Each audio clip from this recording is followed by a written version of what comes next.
Ao receber uma herança de R$ 500 mil, Nina decidiu comprar uma pequena casa no interior, contrariando o marido, que já considerava esse dinheiro seu. Um dia, arrumando o quintal, ela abriu uma velha caixa de correio enferrujada e encontrou uma carta antiga e surrada. Ao ler o que estava escrito sobre o marido, por pouco não deixou a folha cair das mãos. Bem-vindos. Aqui é o Léo, do canal Recanto das Histórias, com mais uma nova história para vocês. Antes de começarmos, escrevam nos comentários de onde estão nos assistindo. Esperamos que gostem da história de hoje. Nina soube da herança em uma quinta-feira, após o almoço. Ligou um número desconhecido. Ela demorou a atender, achando que fosse propaganda. Por fim atendeu, e uma voz feminina do outro lado perguntou se ela era Nina Aparecida Carvalho e se Zinaída, a tia Zilda, era sua parente. Nina confirmou que era sua tia por parte de mãe. A voz informou que a tia Zilda havia falecido 3 semanas antes, deixando um testamento no qual Nina era a única herdeira. O valor? R$ 500 mil numa caderneta de poupança. Nina desligou o telefone e ficou alguns minutos simplesmente sentada no banquinho da cozinha. Lá fora chovia uma garoa fina, a chaleira esfriava no fogão e da sala vinha o som da televisão. Sérgio assistia a algum programa sobre investimentos, como de costume. R$ 500 mil. Nina tentou imaginar essa quantia e não conseguiu. Ela nunca havia segurado mais de 7 mil de uma vez, e isso havia sido 2 anos atrás, quando juntaram dinheiro para a reforma do banheiro, que Sérgio, no fim, nunca terminou. Com a tia Zilda, elas se viam raramente. Da última vez, uns 6 anos antes, num velório de uma prima, a tia Zilda estava parada junto à cerca, com um casaco escuro, seca, ereta, com um cigarro entre os dedos amarelados, e disse a Nina uma única frase durante todo o dia. Você continua tão quieta, Nininha. Cuidado. Os quietos são os que mais perdem. Nina não entendeu o que aquilo queria dizer.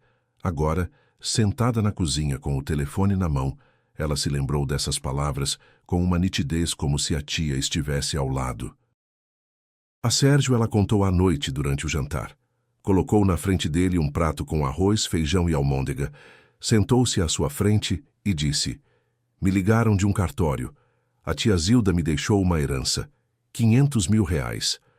Sérgio parou de mastigar. O garfo ficou suspenso no meio do caminho até a boca. Ele lentamente o pousou na borda do prato, enxugou a boca com o guardanapo e olhou para Nina, como quem ouve, de repente, algo inesperadamente importante. 500 mil? Repetiu ele. De reais. De reais, confirmou Nina, acenando com a cabeça. Sérgio recostou na cadeira. Em seu rosto passou algo estranho. Não alegria, não espanto, mas sim cálculo. Nina havia visto aquela expressão centenas de vezes, quando ele olhava anúncios de venda de alguma coisa, quando folheava seus intermináveis planos de negócios, quando conversava ao telefone com mais um conhecido que tinha um negócio certo. Os olhos se estreitavam um pouco, o lábio inferior avançava levemente. Os dedos começavam a tamborilar na mesa. É dinheiro sério, disse ele por fim. Precisa pensar em onde aplicar direitinho. Não, que bom. Não, você deve estar triste com a tia. Não, o que você quer fazer com isso? Diretamente onde aplicar. E precisa pensar, significava, claro, que quem iria pensar seria ele. Em 30 anos de casamento, Nina havia se acostumado ao fato de que todas as decisões da família eram tomadas por Sérgio. Não porque ele fosse mais inteligente, mas porque era mais barulhento.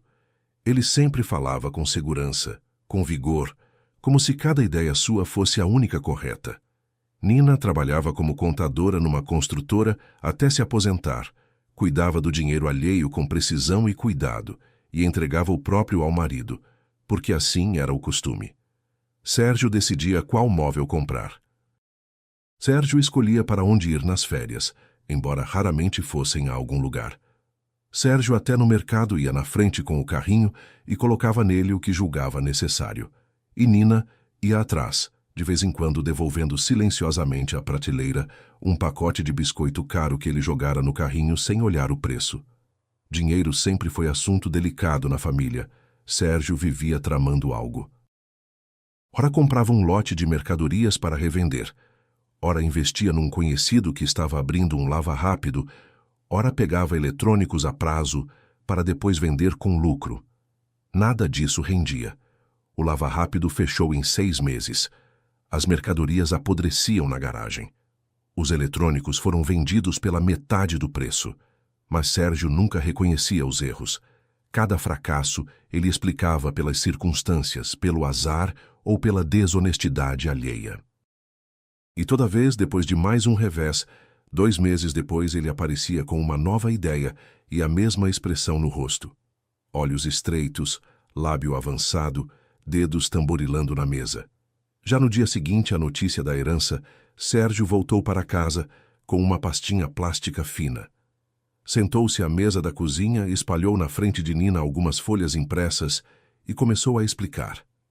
Um conhecido dele, Valdir, estava abrindo uma empresa de instalação de janelas e procurava um investidor. Aporte R$300 mil. Retorno em 6 meses. Lucro mínimo, o dobro. Sérgio falava depressa, deslizava o dedo pelas colunas de números que ele mesmo havia rabiscado e a todo momento repetia uma frase que Nina havia ouvido dele centenas de vezes. O dinheiro precisa trabalhar, não ficar parado. E os 200 que sobram? Perguntou Nina. Os 200 por enquanto ficam na conta, mas depois também damos um jeito. O importante é não perder a chance com as janelas. Valdir não vai esperar para sempre. Nina ficou em silêncio. Olhava para aquelas folhas com números e pensava em quantas pastas assim havia visto em 30 anos. Elas sempre eram iguais, colunas caprichadas, valores otimistas, a palavra lucro sublinhada. E sempre terminavam da mesma forma. A pasta ia para a gaveta, o dinheiro sumia sem explicação e 1 mês depois Sérgio fingia que nada havia acontecido. Vou pensar, disse Nina. Sérgio franziu o senho. Não estava acostumado com essa resposta. Normalmente, Nina ou concordava de imediato, ou a princípio resistia em voz baixa, e depois acabava cedendo de qualquer jeito, porque discutir com Sérgio era inútil e desgastante. O que há para pensar? Eu expliquei tudo. Ou você entende de negócios? Vou pensar, repetiu Nina, e se levantou da mesa. Ela foi para o quarto e fechou a porta. Ouvia Sérgio na cozinha batendo a xícara e resmungando alguma coisa. Nina sentou na beira da cama e, pela primeira vez em muitos anos, fez a si mesma uma pergunta que antes lhe parecia sem sentido. O que é que ela mesma queria? O pensamento não surgiu de imediato. Foi aflorando devagar, como um desenho num vidro embaçado. Nina se lembrou de como, na infância, viajava com a mãe para visitar parentes no interior. Uma casinha com varanda de madeira entalhada, um jardim com flores, o cheiro de terra aquecida pelo sol. Ela dizia à mãe que, quando crescesse, compraria uma casa com jardim. A mãe ria e acariciava sua cabeça. Depois vieram os estudos, o trabalho, o casamento, o apartamento, a rotina, e a casa com jardim ficou para trás, naquela parte da memória que Nina havia parado de visitar há muito tempo.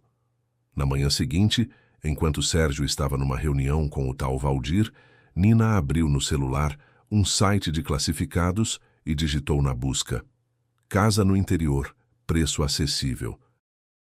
Ficou rolando a tela por um bom tempo, franzindo os olhos nas fotos pequenas. A maioria dos anúncios era cara demais ou mostrava ruínas sem telhado, mas um anúncio aprendeu. Uma casinha numa cidadezinha do interior, 40 minutos da capital. 2 quartos, cozinha, varanda, terreno com jardim. As fotos eram opacas, tiradas num celular velho. Mas Nina conseguiu enxergar uma mangueira junto à cerca, arbustos de amora ao longo da trilha e uma caixa de correio enferrujada num poste de madeira junto ao portão. O preço era razoável, menos de R$200 mil. Nina ligou para o número do anúncio. Atendeu um homem que se apresentou como Genildo. Disse que vendia a casa por procuração do antigo dono. Podia vir ver quando quisesse. Nina marcou para o dia seguinte. Ela foi sozinha, no ônibus da manhã. Para Sérgio, disse que ia visitar uma amiga. Mentir era algo incomum para ela. e na rodoviária suas mãos tremiam. Mas junto àquele tremor havia algo mais. Uma sensação que Nina demorou a reconhecer. Só depois percebeu. Era antecipação. Ela estava fazendo algo por conta própria, sem pedir permissão, sem precisar de aprovação. E por isso, por dentro, desdobrava-se um calor quente e quase esquecido, parecido com aquele encantamento de criança diante da casa do interior, com as flores no jardim. A cidadezinha era tranquila. A estrada asfaltada dava lugar a uma de terra batida, ladeada por cercas de tábua e arame. Nina encontrou a casa pelo número no portão. Genildo já esperava. Um homem robusto de uns 50 anos, de jaqueta de trabalho. Abriu o portão e deixou Nina passar na frente. A casa era exatamente como ela havia imaginado pelas fotos, só que melhor. Bom, a tinta dos caixilhos estava descascada, a varanda levemente afundada, o jardim com mato até o joelho. Mas as paredes eram sólidas, o telhado inteiro, e lá dentro cheirava a madeira e a algo seco, herbal. 2 quartos pequenos com teto baixo, cozinha com fogão a lenha e a gás, varanda com uma velha poltrona de vime. Nas janelas, cortinas desbotadas com estampa de flores do campo. A casa é boa, disse Genildo. O velho zelava enquanto podia, só que as circunstâncias... Teve que vender. Nina acenou com a cabeça e saiu para o jardim. A mangueira era velha, frondosa, com um tronco grosso e retorcido. Embaixo dela havia um banco de madeira, com as pernas enterradas na terra. A amoreira ao longo da trilha havia crescido tanto que os galhos pendiam até a passagem. Junto à cerca, florescia a roseira silvestre. Nina ficou parada no meio daquele jardim quieto e um pouco triste, sentindo que algo dentro dela, comprimido e endurecido por longos anos, começava a se soltar devagarzinho. Ela comprou a casa 1 semana depois. Cuidou de tudo sozinha. Cartório, contrato de compra e venda, registro. Pela primeira vez na vida, assinava documentos sem olhar para trás, esperando Sérgio. As mãos não tremiam mais. Dos 500 mil reais, foram menos de 200 mil. O restante Nina depositou numa conta separada, da qual não falou ao marido. A Sérgio ela contou à noite depois do jantar. Disse simplesmente: comprei uma casa no interior, pequena, com jardim. O silêncio durou 5 segundos. Então Sérgio pousou devagar a xícara na mesa e olhou para Nina como quem acaba de ouvir algo numa língua desconhecida. Você fez o quê? Comprei uma casa. Que casa? Onde? Com que dinheiro? Com a herança. A herança da tia. Sérgio se levantou. A cadeira rangeou no linóleo. Ele caminhou pela cozinha, parou perto da janela, virou-se para ela. Você gastou o dinheiro numa ruína sem me consultar? Nina, você está em si? Ele falava cada vez mais alto. Que ela não tinha o direito de tomar uma decisão assim sozinha. Que casa no interior era loucura. Que na idade deles não se começa uma vida nova. Pensa-se em preservar o que existe. Que o dinheiro poderia ter sido investido com inteligência, não jogado fora em paredes velhas. Que ela tinha a obrigação de pensar na família, não em caprichos seus. Nina ouvia e percebia algo estranho. As palavras dele não a atingiam. Antes, diante de tamanha pressão, a garganta se fechava e ela queria pedir desculpa, mesmo quando tinha razão. Agora olhava para Sérgio e via apenas um homem irritado. Não porque ela havia feito uma bobagem, mas porque o dinheiro não tinha ido para onde ele queria. É a minha herança, disse Nina. A tia me deixou para mim. Nós somos família. Sérgio bateu a palma da mão na mesa. Na família não tem seu e meu. Então por que nos 30 anos inteiros só você decidia? Sérgio se calou. Não porque não tivesse resposta, mas porque Nina nunca havia falado assim antes. Ele a olhou tentando entender o que havia mudado. Então fez um gesto de descaso, murmurou algo sobre frescura de mulher e foi para o quarto. A casa ele não foi ver, nem naquele dia, nem depois. Não fazia diferença para ele onde ficava, quantos cômodos tinha, se havia telhado. O que o enraivecia era uma coisa só. O dinheiro que ele já havia mentalmente gasto estava fora do seu alcance. Nos dias seguintes, um silêncio pesado pairava no apartamento. Sérgio só falava com Nina quando necessário. Frases curtas, sem olhar nos olhos. Passa o sal. Onde está o controle? Estou saindo. Nina separava coisas para a primeira viagem à nova casa. Colocava numa sacola listrada panos, esponjas, produtos de limpeza, toalhas velhas, um par de panelas. Sérgio via aquela movimentação, mas não dizia nada. Só quando Nina já estava no corredor, fechando o casaco, ele saiu do quarto, encostou-se no batente da porta e disse quase com indiferença: "A casa ainda dá para revender. Enquanto é tempo. Pensa nisso no caminho." Nina pegou a sacola em silêncio e saiu. O ônibus levou Nina até a parada conhecida em 40 minutos. A manhã estava fresca, com névoa baixa sobre o campo além da estrada. Nina caminhava pela estrada de terra até a casa, carregando numa mão a pesada sacola com panos e produtos, e na outra, uma sacola com uma garrafa térmica e sanduíches que havia feito em casa às 5 da manhã, enquanto Sérgio dormia. A cidadezinha, àquela hora, parecia vazia. Só em algum quintal um cachorro latia e um portão rangia ao vento. A casa a recebeu com silêncio. Nina abriu o portão, passou pela trilha coberta de erva daninha e subiu os degraus da varanda. Ficou parada um instante, respirou o ar da manhã, cheirava a capim molhado e manga. Na varanda tudo estava como da última vez. A poltrona de vime, o tapetinho velho na entrada, uma teia de aranha no canto sob o beiral. Nina pousou a sacola e se virou para o portão. A caixa de correio ela havia notado já na primeira visita, uma caixinha de lata enferrujada num poste de madeira com a alça quebrada e a porta entreaberta. Na época, não lhe havia dado atenção. Agora, passando por ela, puxou maquinalmente a portinha. No fundo havia um envelope. Nina o tirou. O papel era grosso, amarelado, com uma mancha escura na borda, de água ou do tempo, sem selo, sem endereço, sem remetente. Apenas uma palavra a lápis na frente: ao dono. Nina girou o envelope nas mãos, encaixou a unha na aba e puxou uma folha dobrada em 4. A letra era miúda, caprichada. Letras de idoso, levemente inclinadas para a direita. Linhas retas, como se escritas com régua. Nina sentou no degrau da varanda e começou a ler. Prezado novo dono, escrevo esta carta não para me queixar nem para acusar ninguém. Simplesmente não consigo deixar esta casa sem dizer ao menos no papel o que não tive tempo de dizer em voz alta. Meu nome é Paulo Ilídio. Morei nesta casa por 22 anos. Construí a varanda com minhas próprias mãos, plantei a mangueira que hoje ultrapassa o telhado, levantei a cerca. Minha esposa Valentina cultivava a amoreira ao longo da trilha. Ela adorava fazer geleia e distribuir pelos vizinhos. Vendi esta casa não porque queria ir embora. Fui obrigado. Depois da morte de Valentina, fiquei sozinho e, ao que parece, me tornei confiante demais.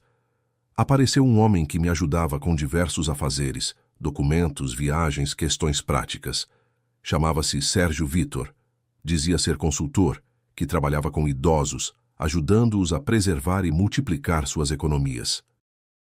Vinha toda semana, trazia mantimentos, consertou a torneira da cozinha, falava comigo com respeito e carinho. Passei a considerá-lo quase da família. Então, ele me propôs investir dinheiro na empresa dele. O nome era... Nina leu o nome e sentiu os dedos esfriarem. Ela conhecia aquele nome. Vict Optima. Sérgio o havia mencionado uns 7 ou 8 anos atrás, quando ela encontrou por acaso alguns recibos antigos na gaveta da mesa. Na época ele deu de ombros. Bobagem de juventude, coisa encerrada faz tempo, esquece. Nina esqueceu. Ou melhor, parou de perguntar, porque Sérgio havia deixado bem claro que o assunto estava encerrado. Ela continuou a leitura. Sérgio Vitor dizia que o dinheiro precisa trabalhar, não ficar parado. Repetia essa frase com frequência.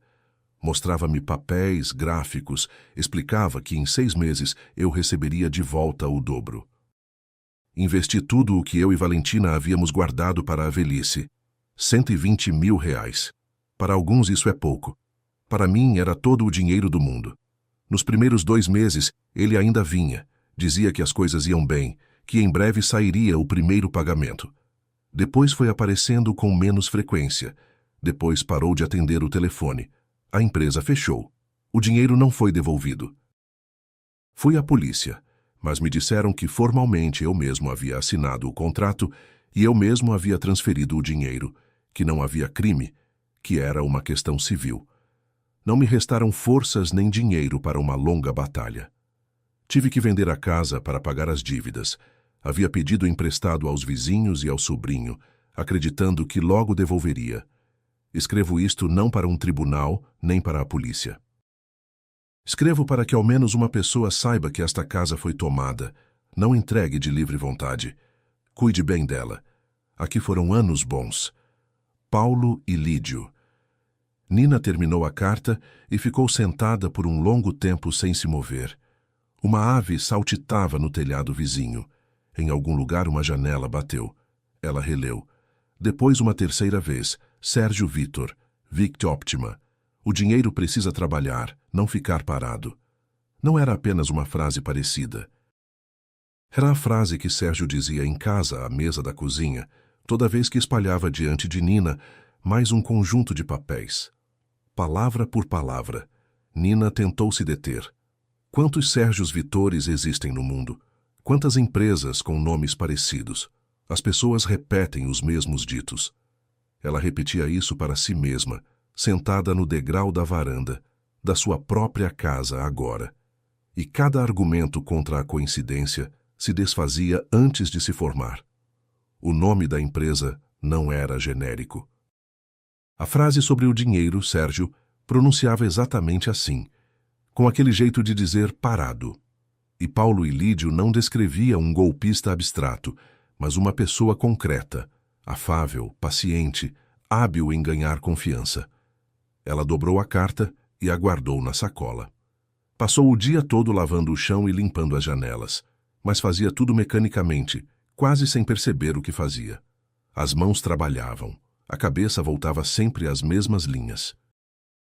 À noite, quando o sol se pôs atrás da mangueira e a varanda mergulhou no crepúsculo, Nina trancou a casa e voltou para a capital. Sérgio estava sentado diante da televisão com um prato no colo. Havia requentado o feijão do dia anterior. Quando Nina entrou, ele a olhou rapidamente e perguntou sem cumprimentá-la. E então, já se fartou de ver sua ruína? Talvez agora a gente possa conversar de verdade.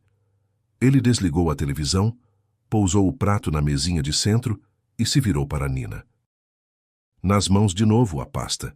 Tirou novas folhas impressas com logotipo e números. Valdir não vai esperar para sempre. Falei com ele hoje. Ele está disposto a dar mais uma semana. A casa dá para pôr à venda. Comprador aparece rápido. O bairro é bom. Você vende, transfere o dinheiro e a gente investe direito. Calculei tudo. Olha aqui. Ele apontou o dedo para uma linha com números. Nina estava no corredor ainda de casaco, olhando para o dedo, para as folhas, para aquela expressão familiar no rosto, olhos entreabertos, lábio avançado, voz segura. E algo dentro dela girou em silêncio, como um interruptor. Talvez você tenha razão, disse ela. Sérgio ficou parado. Estava visivelmente esperando resistência, pronto para insistir, e a concordância repentina o pegou de surpresa. Então, seu rosto se abriu. A ruga entre as sobrancelhas desapareceu. Ele até esboçou um sorriso. Pronto, tá vendo? Eu sabia que era mais sensato. Para que essa casa? A gente depois compra alguma coisa melhor. Um sítio de verdade, com conforto. Agora o que importa é não perder a hora. Ele se levantou, foi até Nina e pousou a mão no ombro dela. Um toque que não existia há muitos meses. Nina ficou parada, sentindo o peso daquela mão, enquanto na cabeça soavam as palavras da carta de Paulo e Lídio. Vinha toda semana, trazia mantimentos, consertava a torneira, falava com respeito e carinho. O carinho se ligava quando o dinheiro estava perto. O carinho se desligava quando o dinheiro sumia. Vou pensar até amanhã, disse Nina, e foi para o banheiro. Debaixo do chuveiro, ela pela primeira vez se permitiu levar o pensamento até o fim. Se Sérgio era aquele homem da carta, então ele não queria apenas investir a herança dela. Ele já sabia como aquilo funcionava. Havia feito isso antes, não com algum desconhecido abstrato, mas com um idoso que o considerava amigo. E agora, a vítima seria ela, sua esposa, a quem ele prometia um sítio melhor e acariciava no ombro quando ela dizia: "Talvez você tenha razão." No dia seguinte, Nina esperou Sérgio sair de casa e ligou para Genildo, o homem que lhe havia vendido a casa. Começou a conversa com cautela. Disse que queria saber mais sobre a história da casa. Talvez houvesse documentos do terreno, planos antigos, alguma coisa do antigo dono. Genildo respondeu com disposição. Contou que a casa havia pertencido ao seu vizinho Paulo Ilídio, o seu Paulo, como era chamado no vilarejo. Um homem bom, quieto, trabalhador. Morava sozinho depois da morte da esposa, cuidava da casa, mexia no jardim. Depois alguma coisa aconteceu. Genildo não sabia exatamente o quê. Mas o seu Paulo decaiu de repente, parou de sair à rua e alguns meses depois pediu ajuda para vender a casa. Disse que havia se enrolado com dinheiro. Genildo fez uma pausa. Os detalhes não sei. Ele não gostava de falar sobre isso. Só dava para ver que a pessoa estava mal. Pegou as coisas, me deu a chave e foi embora. Agora mora com um sobrinho no interior, uns 20 minutos de ônibus. "Você tem o telefone dele?" perguntou Nina. "Telefone não tenho, mas posso dizer o endereço." O sobrinho se chama André, sobrenome Lopes. Fica na Rua das Flores, 4ª casa. Todo mundo conhece. Nina anotou o endereço num pedaço de papel e naquele mesmo dia, após o almoço, foi até o interior. O ônibus passava por campos e matas, parava em cada ponto. Nina ficou sentada ao lado da janela, apertando no bolso o envelope com a carta, pensando no que estava fazendo. Ela ia até um desconhecido para perguntar sobre o próprio marido. Uma semana atrás, isso lhe pareceria impossível. Não porque Nina fosse ingênua, mas porque vivera 30 anos seguindo uma regra que havia estabelecido para si mesma: não fuçar, não perguntar, não provocar. Assim era mais fácil, assim era mais tranquilo, assim era possível fingir que tudo estava bem. A cidadezinha era pequena, com um mercadinho, um correio e uma igrejinha atrás de um muro baixo. A Rua das Flores Nina achou rápido. A 4ª casa era de tijolos, atrás de uma cerca verde. No pátio, um Fusca velho de pneus murchos e um galpão de telhado de zinco. Ao toque, saiu uma mulher de uns 40 anos, de avental com farinha nas mãos. A esposa de André, como se descobriu. Nina disse que havia comprado a casa de Paulo Ilídio e queria conversar com ele. Havia questões sobre o terreno e os documentos. A mulher a olhou com curiosidade, mas sem desconfiança, e chamou para dentro da casa. "Tio Paulo, tem visita para você." Paulo Ilídio saiu de um quarto lateral devagar, apoiando a mão no batente. Um homem magro de uns 70 anos, talvez um pouco mais, de camisa xadrez abotoada até o último botão. Rosto bronzeado, mas abatido, olhos claros, aguados, com aquela expressão especial de cansaço que não vem do trabalho, mas do vivido. Ele olhou para Nina e algo em seu olhar se abalou. "Você comprou minha casa", disse ele, e não era uma pergunta. "Sim", Nina acenou com a cabeça, "e encontrei sua carta na caixa de correio." Paulo Ilídio baixou os olhos, depois disse em voz baixa: "Vamos para a varanda, lá é mais tranquilo." Saíram para a varanda dos fundos envidraçada, com uma mesa de madeira coberta por uma toalha de plástico com estampa de flores. A esposa de André trouxe café em canecas e foi embora. Paulo Ilídio sentou-se na frente de Nina, colocou as mãos sobre a mesa, mãos grandes, nervosas, com manchas escuras no dorso, e ficou em silêncio. Nina pousou o envelope na frente dele. Paulo Ilídio olhou, mas não o pegou. "Eu li a carta", disse Nina, "e quero entender a verdade." "A pessoa que o senhor descreve, Sérgio Vitor, a empresa Vict Optima, a frase sobre ficar parado. Eu conheço tudo isso. Ouço em casa todo dia." Paulo Ilídio ergueu os olhos para ela. Ficaram um tempo se olhando em silêncio. Então o velho se levantou, entrou em casa e voltou um minuto depois com uma pasta de papelão presa por um elástico. A pasta estava gasta, com as pontas dobradas. Ele a pôs na mesa e tirou o elástico. Dentro havia folhas empilhadas, impressões de conversas, panfletos da empresa com o logotipo, a letra V em prata sobre fundo azul, cópias de transferências bancárias, um contrato antigo de 3 páginas e um recibo manuscrito numa folha de caderno. Paulo e Lídio os espalhava na mesa com cuidado, como peças de museu. Nina observava. O logotipo ela via pela primeira vez, mas o nome da empresa conhecia. O número de telefone nas impressões de conversa era diferente do número atual de Sérgio, mas Nina o lembrava. Ainda estava anotado em alguns papéis velhos de seguro guardados na gaveta debaixo da cômoda. E nas mensagens, Sérgio escrevia a Paulo e Lídio com as mesmas palavras que agora usava para convencê-la. Não pode perder essa chance. Depois o senhor vai me agradecer. O que falta é se decidir. Me conte tudo, pediu Nina. Paulo e Lídio tomou um gole de café, pousou a caneca e começou a falar. A voz era baixa, tranquila, sem agonia. Assim falam as pessoas que já atravessaram o mais doloroso e agora simplesmente recordam. Sérgio apareceu 6 meses após a morte de Valentina. Paulo e Lídio estava completamente perdido naquela época. Não sabia cuidar da casa sozinho, entendia mal de burocracia, não sabia como dar baixa na pensão da esposa, como resolver o caso da caderneta dela. Um conhecido deu um número de um consultor que ajudava idosos com documentos. Paulo e Lídio ligou e 2 dias depois apareceu Sérgio. Era atencioso, disse Paulo e Lídio, olhando para a mesa. Não apressava, não pressionava, ajudou com os papéis, levou ao cartório, depois ao banco. Até consertou a torneira da cozinha. Eu mesmo já não conseguia. As mãos já não são as mesmas. Trazia mantimentos, pão, leite, às vezes linguiça. Eu dizia que era demais e ele respondia: não invente, seu Paulo, somos quase da família. Eu acreditava nele. Queria acreditar. Sozinho é difícil. E ali havia uma pessoa atenciosa, confiável. Servia café para ele, contava sobre a Valentina, mostrava fotos. Ele escutava, acenava. Às vezes até os olhos brilhavam. Pensei que era compaixão.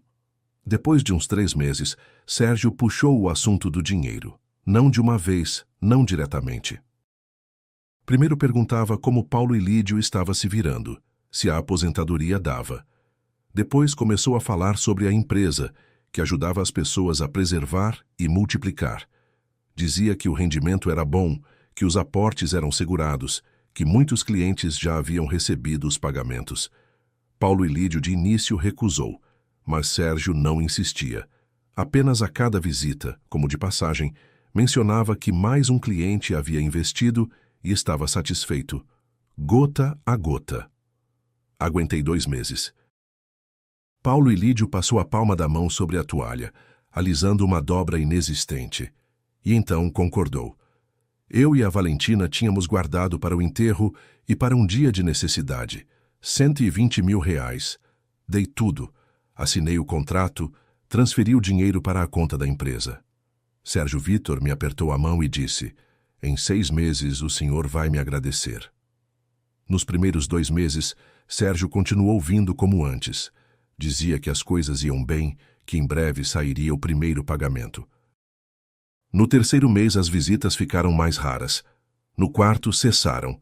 O telefone estava ocupado a princípio, depois não atendia. Depois estava desligado. Paulo e Lídio foi ao endereço da empresa. Um escritório vazio com uma placa de aluga-se. Foi à polícia. Ouviram, anotaram, disseram que formalmente não havia crime. Ele mesmo havia assinado o contrato, ele mesmo havia transferido o dinheiro. Ninguém o havia forçado. Aconselharam a recorrer à justiça. Para a justiça era preciso dinheiro, que Paulo e Lídio já não tinha. Pedi emprestado aos vizinhos e ao André, o sobrinho. Pensei que logo me devolveriam, que resolveriam. Não devolveram, não resolveram.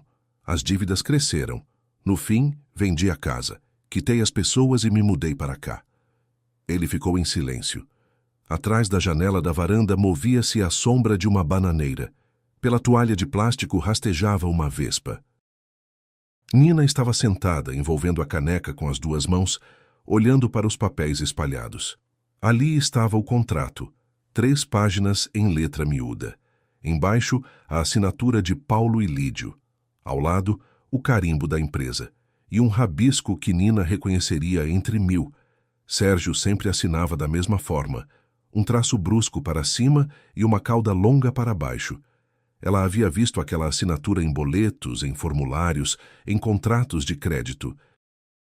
Nina ajeitou os papéis de volta na pasta, olhou para Paulo e Lídio e disse: "Ainda não sei o que fazer com isso, mas não vou deixar assim. Posso fotografar os documentos?" Paulo e Lídio assentiu, depois acrescentou em voz baixa: "Na época eu não consegui ir até o fim. Não tive forças, mas se um dia precisar do meu depoimento, estou disposto." Nina fotografou cada folha no celular, agradeceu a Paulo e Lídio e saiu. Na porteira, olhou para trás. O velho estava na varanda, olhando para ela, segurando o corrimão. Nina levantou a mão. Não sabe se era um adeus ou uma promessa.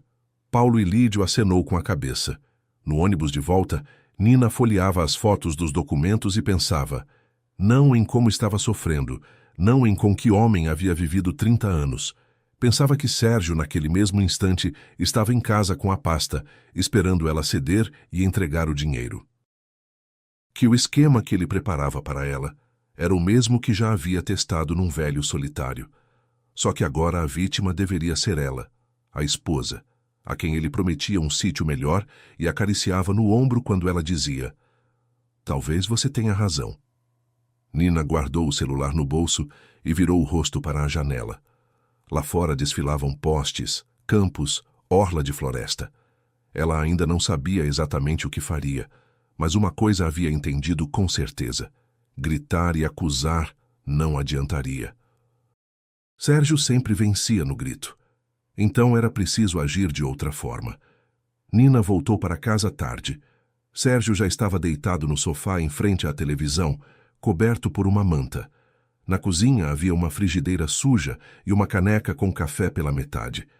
Ele não perguntou onde ela havia estado. Nina foi ao banheiro, lavou o rosto, se olhou no espelho. O rosto estava comum, cansado, não jovem, com ruguinhas no canto dos olhos. Mas os olhos eram diferentes. Havia algo neles que antes não estava. Não raiva, mas uma espécie de determinação.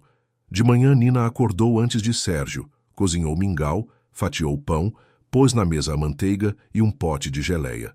Quando Sérgio saiu para a cozinha, sonolento, de camiseta surrada, Nina já estava sentada à mesa com uma xícara de café.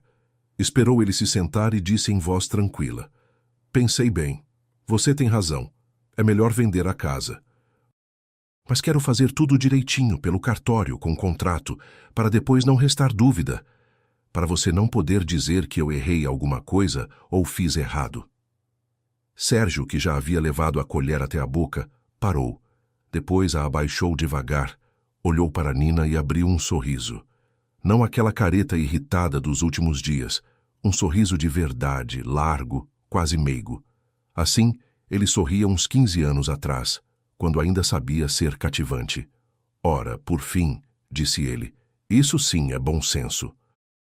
Certo, pelo cartório. Tudo limpo, tudo oficial. Eu mesmo cuido de tudo, encontro um cartório, preparo os papéis. Você não vai precisar se preocupar com nada. "Não", disse Nina. "O cartório eu escolho. Se o dinheiro é meu, o cartório também é meu. Esta é a única condição." Sérgio franziu levemente o senho, mas não discutiu. Nina viu como ele rapidamente calculava na cabeça. Vale a pena brigar por causa de um cartório quando o dinheiro principal já estava quase na mão? Decidiu que não valia. "Tudo bem", assentiu ele. "Escolha o seu cartório, só não enrole. Valdir liga todo dia." Nos 3 dias seguintes, Sérgio se comportou como se tivessem trocado a pessoa. Lavou a louça depois do jantar, coisa que não fazia há meses. Trouxe do mercado uma sacola com mantimentos não pela lista de Nina, mas por iniciativa própria. Comprou uma caixa de bombom, aquele que ela adorava e que ele nunca havia se lembrado de comprar. À noite, quando Nina lia no sofá, Sérgio sentou-se ao lado e perguntou como ela estava. Assim, sem motivo oculto relacionado a dinheiro. Nina respondia com calma, sorria, agradecia pelo bombom e, por dentro, contava os dias. Já havia encontrado um cartório, indicado por uma advogada que havia consultado na segunda-feira, sem contar a ninguém. A advogada, uma mulher mais velha com cabelo curto e pastas empilhadas até o teto no escritório apertado, ouviu Nina, olhou as fotos dos documentos da pasta de Paulo e Lídio, balançou a cabeça e disse: com documentos como estes, correspondências, recibos assinados, registros de transferência, ainda há base para a responsabilização. Depende da tipificação e de como o caso for instruído, mas há chances. Mas antes de tudo, era preciso impedir o marido de repetir o esquema com ela. Nina ligou para Paulo e Lídio de um orelhão perto dos correios. Não queria que a ligação ficasse no histórico do celular. O velho atendeu imediatamente, como se estivesse esperando. Nina explicou o plano em poucas palavras. Marcaria uma reunião no cartório, aparentemente para formalizar a venda da casa e a transferência do dinheiro. Mas, na verdade, pediria a Paulo e Lídio que fosse até lá com a pasta de documentos. Não para criar um escândalo, mas para que Sérgio visse o velho, visse os papéis e entendesse que o esquema havia sido descoberto, e para que a cartorária também visse. Paulo e Lídio ficou em silêncio por um momento. Depois perguntou: a senhora não está com medo? Estou, respondeu Nina. Mas se eu recuar agora, ele vai ficar com o dinheiro e vai fazer a mesma coisa com outra pessoa. Vou, disse Paulo e Lídio. Nina marcou a reunião para uma sexta-feira, às 11 da manhã. O cartório ficava num velho prédio de 3 andares ao lado do mercado. Primeiro andar, porta pesada com uma placa, corredor estreito com linóleo. Nina chegou meia hora antes, conversou com a cartorária, uma mulher tranquila de meia-idade chamada Irene, Dona Irene, como a chamavam, e explicou a situação. Não tudo, mas o suficiente. Que havia questões a esclarecer sobre a pessoa com quem estava prestes a assinar os documentos e que viria uma testemunha que talvez estivesse envolvida no caso. Dona Irene ouviu sem exagero nas emoções, acenou com a cabeça e disse que de qualquer forma não validaria nada do que não tivesse certeza. Paulo e Lídio veio de ônibus. Nina o esperou na entrada. Ele estava com a mesma camisa xadrez abotoada até o último botão, só que por cima havia colocado um paletó cinza, velho, mas limpo e passado. Nas mãos, aquela mesma pasta de papelão presa pelo elástico. Entraram juntos e sentaram no escritório da cartorária. Nina à esquerda, Paulo e Lídio à direita, a pasta sobre a mesa à sua frente. Sérgio chegou exatamente às 11. Nina ouviu seus passos no corredor, seguros, levemente pesados. Ele abriu a porta do escritório como quem entra no próprio escritório. Na mão, a pasta plástica com que havia rodado pelo apartamento a semana inteira. No rosto, a expressão de quem veio concluir um assunto há muito resolvido. Ele deu um passo para dentro e parou. Primeiro viu Nina, depois virou o olhar para a direita e viu Paulo e Lídio. O velho estava sentado ereto, as 2 mãos sobre a pasta, olhando para Sérgio em silêncio. Sérgio empalideceu. Foi instantâneo, como se tivessem puxado a cor do rosto. Ele ficou parado na soleira, ainda segurando a maçaneta, e Nina viu como os dedos na maçaneta ficaram brancos de tanto apertar. Então se recompôs, avançou, fechou a porta, sentou na cadeira vazia e pôs a pasta no colo. Boa tarde, disse ele para a cartorária, ignorando completamente Paulo e Lídio. Sou marido de Nina Carvalho. Viemos formalizar a venda da casa e a transferência dos recursos. Aqui estão os documentos. Espere, disse Nina. A voz estava calma, embora o coração batesse de um jeito que ecoava nas têmporas. Antes de assinarmos qualquer coisa, quero esclarecer uma questão. Este é Paulo e Lídio. Ele é o antigo dono da casa que comprei. Ele perdeu essa casa depois de investir todas as suas economias numa empresa chamada Vict Optima. A empresa pertencia a um homem chamado Sérgio Vitor. Paulo e Lídio têm documentos, correspondências, recibos, cópias de transferências. Quero entender, Serginho. É coincidência ou você conhece essa história? Sérgio ficou imóvel. Não olhava nem para Nina, nem para Paulo e Lídio. Olhava para a frente, para a parede atrás da cartorária, onde estava pendurado um calendário com paisagem de praia. Depois sorriu torto, um sorriso forçado, pouco convincente. Nina, que palhaçada é essa? Vim formalizar um negócio e você trouxe um estranho. Nunca vi esse homem na vida. Que empresa? Não estou entendendo do que você fala.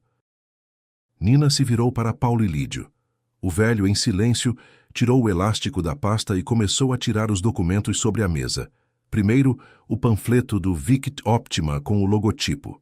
Depois, as impressões das conversas, onde o remetente era Sérgio Vitor e o destinatário Paulo e Lídio.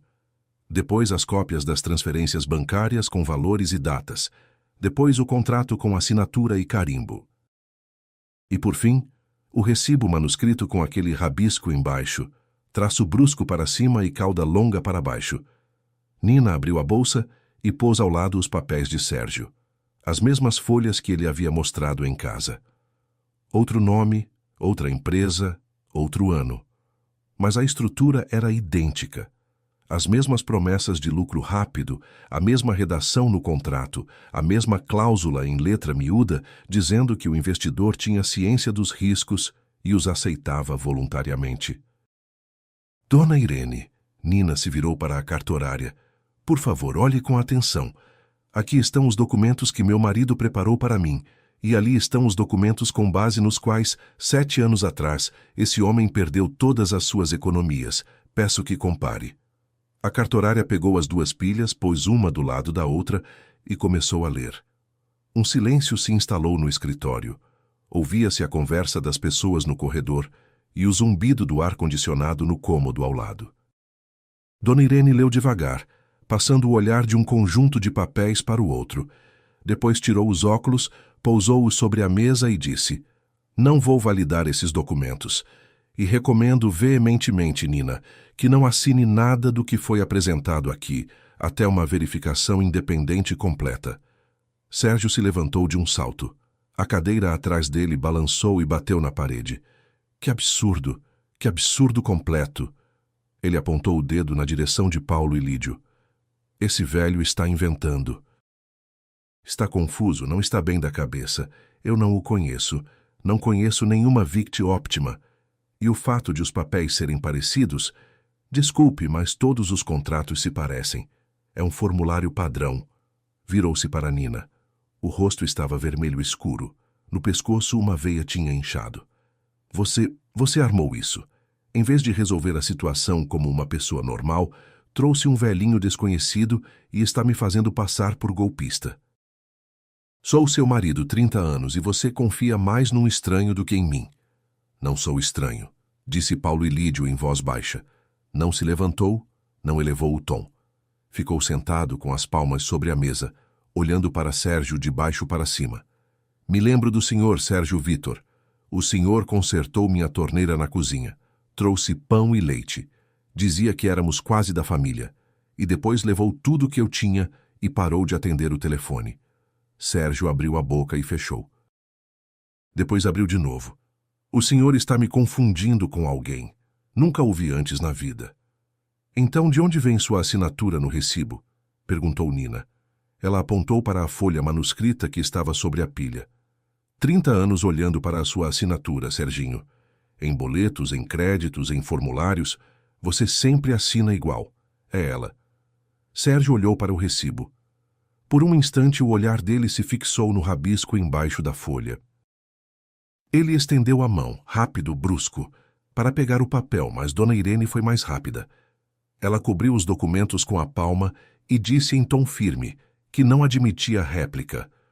Os documentos estão sobre a minha mesa e peço que não os toque. Se o senhor não concorda com as questões levantadas, isso se resolve na justiça, não tomando os papéis. Sérgio recuou a mão. Ficou parado no meio do escritório e Nina, pela primeira vez, o via assim, nem raivoso. Raiva ele demonstrava com frequência. Nem irritado. Irritação era seu estado habitual. Ele estava desconcertado. Verdadeiramente desconcertado, como um homem que passa 30 anos construindo uma parede e ela desaba de repente, revelando um espaço vazio atrás, onde não há nada para se esconder. Nina, ele tentou mudar de tom, em voz baixa, quase suplicante. Vamos embora. A gente resolve em casa. Não precisamos expor assuntos de família no escritório de ninguém. Esse homem está enganado. Eu explico tudo para você. Não preciso de explicações, respondeu Nina. Preciso da verdade e ela está nessa mesa. Sérgio ficou parado mais alguns segundos, olhou para a cartorária. Ela devolvia o olhar em silêncio. Olhou para Paulo e Lídio. O velho não desviava os olhos. Olhou para Nina e não encontrou no rosto dela nada do que estava acostumado a ver. Nem medo, nem dúvida, nem disposição de ceder. Ele agarrou a pasta do colo, virou-se e saiu do escritório, batendo a porta com tanta força que uma prateleira sobre o armário soltou pó. O escritório ficou em silêncio. Dona Irene juntou os documentos com cuidado, colocou-os numa pasta plástica transparente e os estendeu a Nina. Tire cópias e leve ao advogado. Da minha parte, registrarei que me recusei a validar os documentos e o motivo. Se precisar de esclarecimentos, é só me procurar. Nina acenou com a cabeça, virou-se para Paulo e Lídio. O velho estava sentado com as mãos no colo, respirando pesado.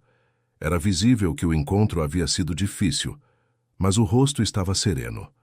Naquela época não consegui, disse ele, sem se dirigir a ninguém em especial. Não tive forças para ir até o fim. Agora tenho. Se precisar do meu depoimento, estou pronto. Que a justiça seja feita, ainda que tarde. Nina o ajudou a se levantar, e eles saíram do cartório juntos. Na entrada, Paulo e Lídio parou, piscando para o sol. O dia estava quente. Pela calçada passavam pessoas com sacolas do mercado. Passou um ciclista. Um dia comum, uma rua comum. Mas por dentro de Nina, tudo vibrava fino e claro, como uma corda esticada. Obrigada, disse ela a Paulo e Lídio. O velho balançou a cabeça. Sou eu que agradeço. Você está fazendo o que eu não consegui. Nina voltou para casa ao anoitecer. Sérgio havia sumido. Sobre a cômoda no corredor havia um bilhete. A letra era irregular, as letras saltavam, havia escrito com pressa ou com raiva. Nina tirou os sapatos, foi para a cozinha, ligou a chaleira, sentou à mesa e ficou imóvel até a chaleira ferver, desligar e esfriar. Então pegou o telefone e ligou para a advogada. Explicou que a reunião havia acontecido, que a cartorária havia se recusado a validar os documentos de Sérgio, que todos os papéis estavam em mãos. A advogada disse para vir cedo no dia seguinte, trazendo tudo, as fotos e os originais que Paulo e Lídio estava disposto a fornecer. Também aconselhou, antes de mais nada, a bloquear o acesso de Sérgio à conta bancária, onde ficava o restante do dinheiro da herança. Nina acenou com a cabeça, ainda que a advogada não pudesse ver, e disse: Faço amanhã, antes de ir ao seu escritório. No dia seguinte, Nina acordou às 6, se vestiu em silêncio enquanto Sérgio dormia no cômodo ao lado. Ele havia voltado depois da meia-noite sem dizer nada e se instalara no sofá. Desde o episódio no cartório, havia se transferido para lá e parado de conversar com ela completamente. Ela saiu do apartamento, chegou ao banco na hora da abertura e assinou um requerimento de alteração de acesso à conta. A atendente verificou os documentos, confirmou que a conta estava em nome de Nina e que nenhuma procuração havia sido emitida para terceiros e resolveu tudo em 15 minutos. Nina saiu do banco e, pela primeira vez naqueles dias, respirou fundo. A advogada trabalhou com rapidez. Imprimiu as fotos dos documentos de Paulo e Lídio e as organizou em pasta. Entrou em contato com o próprio Paulo e Lídio, que 2 dias depois veio de ônibus pelos campos com os originais. No escritório da advogada, ele ficou sentado ereto. Respondia com precisão sem se confundir nas datas. A advogada disse que havia material suficiente para abrir um novo processo. Havia correspondências, recibo com assinatura, transferências bancárias. O antigo caso de anos atrás não havia sido encerrado, apenas não chegara a julgamento. Com base nos documentos reunidos, ainda havia possibilidade concreta de responsabilização. Em paralelo, a análise dos documentos que Sérgio havia preparado para Nina confirmou o que ela já entendia. A empresa por onde ele pretendia movimentar o dinheiro estava registrada em nome de um laranja, algum conhecido, cujo nome aparecia apenas no papel. A empresa não tinha ativos reais. A advogada balançou a cabeça e disse: seu marido não é nenhum inventor. Ele simplesmente repete a mesma coisa enquanto não é pego. A notícia da investigação se espalhou rapidamente. Pessoas que Sérgio havia convencido, por meio de Valdir, a investir no negócio de janelas começaram a ligar com perguntas. 2 deles exigiram de volta os adiantamentos. Valdir, que ao que tudo indicava não entendia bem em que havia se metido, rompeu todos os acordos com Sérgio e parou de atender o telefone. O projeto desmoronou em 10 dias como um castelo de cartas. E Nina, observando tudo de longe, não sentia triunfo, mas cansaço. Cansaço de pensar em quantas pessoas ele poderia ter enganado se ela tivesse ficado calada. Em casa, Sérgio se agitava. Nos primeiros dias depois do cartório ficou em silêncio, andando de cômodo em cômodo, batendo portas, fumando na varanda, coisa que não fazia havia uns 5 anos. Depois começou a pressionar. Não pelo grito, o grito ele havia tentado no cartório e saído perdendo. Agora havia escolhido outra arma. A pena. Nina, você entende o que fez? Dizia ele à noite, parado no batente da porta da cozinha. Destruiu tudo por causa de um velhinho estranho que você viu 2 vezes na vida. Temos 30 anos de família e você preferiu a palavra dele à minha. Todo mundo erra. Eu errei alguma vez. E daí? Aquele velho assinou os papéis ele mesmo. Ninguém o obrigou. E você agora está me transformando em criminoso. Nina lavava a louça. Primeiro prato, segundo, terceiro. Enxaguava, punha no escorredor. Está me ouvindo? A voz de Sérgio ficou mais alta. Estou ouvindo, Sérgio, disse ela sem se virar. Ouço tudo. Ouvi quando você disse a Paulo e Lídio que eram quase da família. Quando prometeu a ele o dobro de lucro. Quando parou de atender o telefone. Ouço tudo isso, Serginho. Só que antes era pelos ouvidos de outra pessoa, e agora é pelos meus. Sérgio ficou em silêncio. Ficou parado, virou-se e foi para o quarto. Depois de uma semana ele falou em divórcio. Disse isso de manhã, no café, com uma calma deliberada. Se foi isso que você decidiu, vamos nos divorciar. Vamos ver como você se vira sozinha, sem marido, sem apoio, com a casa no interior e um velho no lugar de família. Nina tomou um gole de café, pousou a xícara no pires. Tudo bem, disse ela. Vamos nos divorciar. Sérgio esperava outra resposta. Esperava susto, lágrimas, pedidos para reconsiderar. Em 30 anos conhecia uma Nina que tinha medo de ficar sozinha, que cedia e cedia, só para preservar o que chamava de família. Mas esta Nina, que estava sentada à sua frente, de xícara na mão e olhar sereno, era-lhe desconhecida. Não tenho medo de ficar sozinha, acrescentou ela. Já estava sozinha, todos esses anos. Só que morava um homem ao lado que chamava isso de família, mas na prática contava o meu dinheiro e esperava que me caísse algo grande nas mãos. O divórcio foi formalizado 2 meses depois. Sérgio tentou reivindicar parte da herança, mas a advogada explicou a ele o que, aliás, ele mesmo já sabia. Herança recebida durante o casamento não é patrimônio comum. O apartamento foi dividido, estava registrado em nome dos 2 de qualquer forma. Sérgio pegou sua parte, juntou as coisas em 2 malas e foi embora. Para onde Nina não perguntou, e não se importava. Nina ficou na janela, olhando-o carregar as malas para o táxi. Nada se mexeu por dentro, nem alívio, nem dor. Apenas um sentimento tranquilo e igual de conclusão, como a última página de um livro comprido que já era hora de fechar. Paulo e Lídio ligou 1 mês depois do divórcio. A voz estava mais animada do que no primeiro encontro. Disse que o processo havia avançado. Um delegado havia iniciado a apuração, ouvido várias testemunhas, encontrado mais uma pessoa que Sérgio havia convencido a investir pela mesma empresa. Recuperar tudo o que havia perdido era impossível.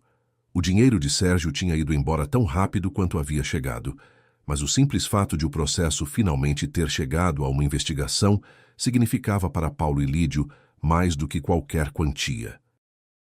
Ele disse: "O que me importa é que acreditaram em mim. Na época não acreditaram, agora acreditaram." Ao final da conversa, ele pediu permissão para visitar a casa, não como hóspede, só para ver. Nina disse: "Claro, venha quando quiser." Ele veio em um sábado de manhã no mesmo ônibus. Nina o encontrou no ponto e foram juntos pela estrada de terra até o vilarejo. O dia estava ensolarado, quente, com um céu alto e cheiro de capim cortado no terreno vizinho. Paulo e Lídio andava devagar, apoiado numa bengala, em silêncio. Na porteira ele parou.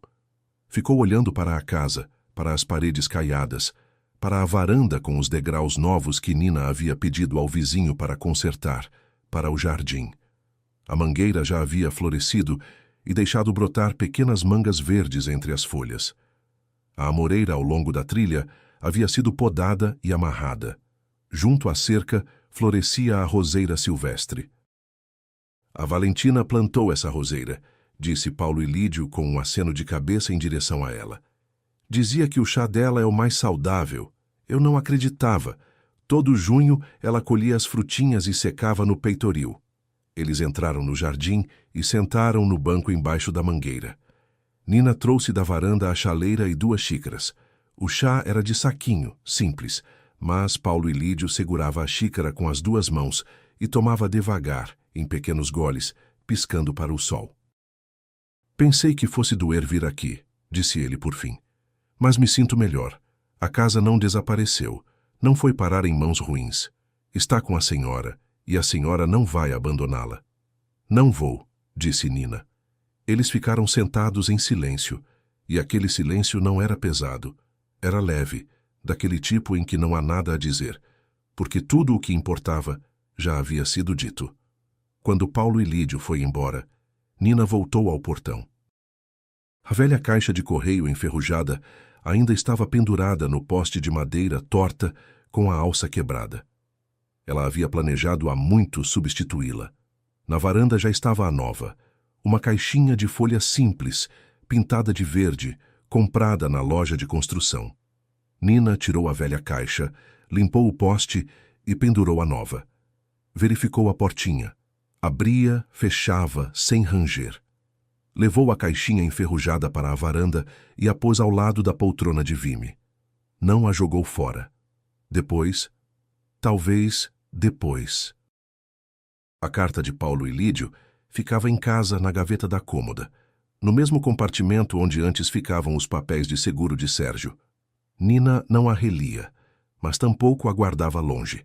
Para ela havia muito tempo deixado de ser apenas um papel velho. Era a prova de que a verdade às vezes chega por caminhos estranhos, por uma caixa enferrujada no portão alheio, pela letra miúda e caprichada de um homem que ela jamais havia conhecido. Sérgio queria levar sua herança e repetir o mesmo esquema de sempre, mas a casa comprada contrariando o marido não foi um capricho, foi uma salvação. Ela conduziu Nina até um homem que Sérgio já havia arruinado uma vez e fechou um círculo que deveria ter fechado há muito tempo. Nina trancou o portão e caminhou pela trilha até a casa. O sol da tarde repousava sobre as paredes, nos degraus da varanda, nas folhas da mangueira. Em algum lugar atrás da cerca, os grilos estridulavam. Ela subiu para a varanda, sentou na poltrona de vime. E não havia nada a decidir, ninguém de quem se defender, nada a provar a ninguém.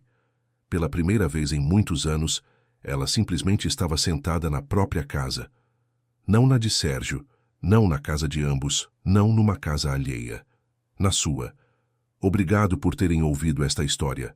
Com vocês esteve o canal Recanto das Histórias. Se gostaram, se inscrevam no canal e deixem seu like. Para vocês é um gesto simples, mas para nós faz toda a diferença.